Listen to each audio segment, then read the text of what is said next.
Aquí tenéis, en el mismo infierno, el arcángel más poderoso del cielo. Yo me hacía llamar San Gabriel, joder. Yo era el arcángel más poderoso del cielo. Discutí con Dios porque quería su trono.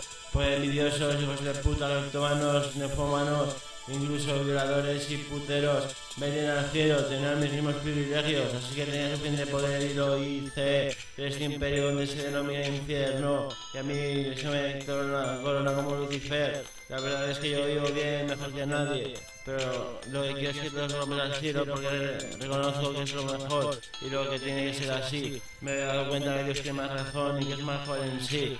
Bueno, a lo que iba, que te ofrezco mi cabellera a cambio de la vuestra.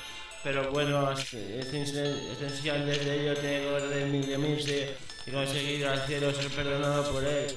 Por ello, cada vez pierdo más poder como rey del infierno, me pueden quitar el trono. Así que no digáis que no hago cosas buenas por el entorno. Pues juego el trono, me juego la corona, me juego el cielo, me lo juego todo, porque todos vayamos al cielo. Así que aplaudan, hijos de puta, y sonrían, porque si no verán lo que es una hostia fría.